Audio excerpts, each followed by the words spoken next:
And the reason it's not talked about often enough is all this stuff around thermogenic studies was really hot in like the in the 50s, 60s, 70s. And then it was sort of considered kind of like, not lame, but it wasn't hot science. There I go again. I'm really not trying to pun here. Then what's happened in recent years is people have gotten into these protocols and it's become more popular. His laboratory also showed that one of the reasons why we fail on like a set of dips or chins, local muscular failure is due to heating of the muscle locally due to work. And then there's an enzyme called pyruvate kinase, which is very heat dependent. When your muscle gets too hot, pyruvate kinase can't function and your muscle fails. It's one of the reasons you fail on a set. So what they figured out was if you cool people's core body temperature, they can do more work. Now, it got a little confused. People say, oh, I didn't double my bench press after cooling my hands. Well, that's not really the point. The point is that let's say you can do 10 sets of 10 at a given weight with 2 minutes of rest in between. And that's all you can do. And you're hitting failure. Maybe you have to adjust the weight down on sets 4, 5, 6, et cetera. Classic 10 sets of 10. That I don't know if people do German volume training or 5 sets of 5. If you lower the core body temperature through the proper use of Palmer cooling, as it's called, or through some other device, what you find is people can continue to get the same number of repetitions, provided they keep the rest the same, and they can double the amount or more of work that they're doing total. So they can increase their volume. The interesting thing is they preserve the training effect. So if you can go from doing, I don't know, how many dips? I saw you do a bunch of push-ups right there on a podcast recently. You did like 75, right? Yeah. So in theory, if we'd been cooling your palms, you would have been able to keep going much longer, possibly 150. And you say, well, how could that be? Well, it's a local change in the enzymatic reaction at the level of muscle.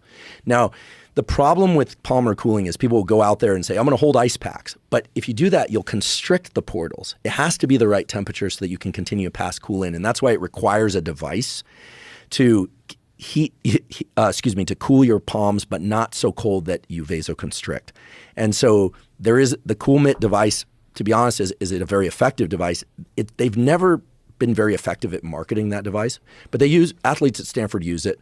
But nowadays what athletes mainly are doing, and I talk to pro basketball players, football players, tier 1 military, they're doing cold before their training because it's just simpler and you don't need a device. Inter-workout or intra-workout cooling is really an interesting topic, but it hasn't been perfected at the level of devices. They're still kind of clunky. You got to go put your hand in the thing. No knock on CoolMitt. I mean, I think they're trying really hard. I actually got one for Cam that I still need to deliver to him. Well, what if someone just is in the middle of a workout and they just get in a cold plunge for 5 seconds? Yeah, you need to lower your core body temperature. So in 20 seconds, half hour? Like, how long are you going there for? Probably. Here's what I think could really help, and you could try it. If you don't have access to a CoolMitt, and I can get you one for you to try, but if you hold on, you'd want to hold something cold between your hands for maybe 20, 30 seconds. Well, just dunk your hand into the cold plunge. You could do that too. Yeah. If you have your cold plunge right there. Yeah, my cold plunge is right next to the gym. I could just dunk my hands in there. Yeah, the relationship between temperature and sleep, temperature and the deployment of these neurochemicals, temperature and performance is one of these variables that right now professional sports teams and tier 1 military and scientists are really starting to understand. Like, this is not a small variable. This is a super powerful variable. It's just not an easy one for the conventional gym to have. Maybe at some point in the future, they'll have stations in the gym where you kind of plug in. Yeah.